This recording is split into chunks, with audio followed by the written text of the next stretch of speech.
Unity is not conformity. And in our episode of Drop Stones this week, we're talking about this unification and how it's a great thing. If we could come as a whole and unify, as a collective and unify, great things get accomplished. It happens throughout history.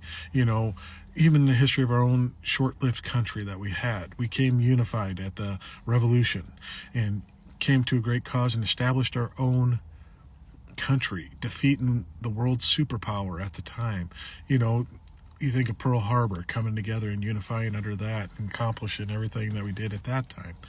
Unity is a great thing, especially when we can get more and more people on board to unify. The more people that come in and collectively move to a common cause, the more likely that cause is going to get accomplished and great things will come from it. But you hear this being talked about from the administration and from people in charge saying we need to have unity, and our programs and actions that we're doing is going to cause unity to happen, and this country is going to come together again in greatness. But it's not unity that they're after. It's conformity.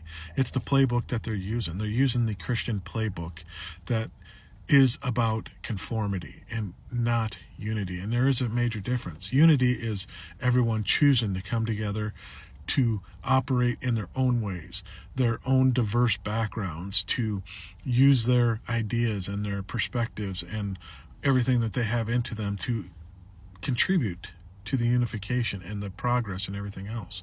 Conformity is one group of people in charge deciding what is the right path, and everyone bending the knee and bowing down and taking that action and agreeing to it. And that's what they want.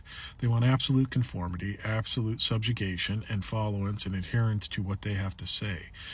Bow down, lower the knee, and take whatever's being given to you, and that's what's going to go on. And when you have conformity and forced conformity, you have anything but unity. You end up getting more division because people can see through the bullshit.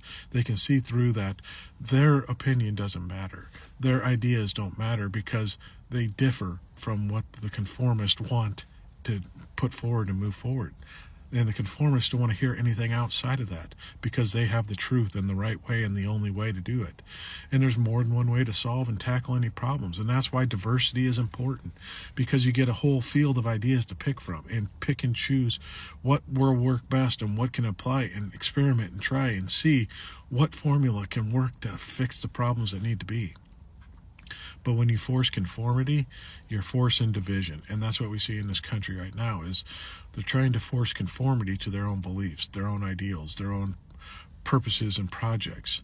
And they're not taking in any opposing views because that doesn't match up with their truth. And then they would have to admit that they were wrong, and they can't do that. It's a playbook used by the church all the time, and it never works because people are unique and individual. And if you can respect that uniqueness and individuality and that diversity amongst all the groups of people and use that and wield that to form a unified purpose, so much could get done. But people are blinded by their own pride and ego that need to be right and correct and be the savior, when all we need is for everyone to come together and contribute and save ourselves in the process.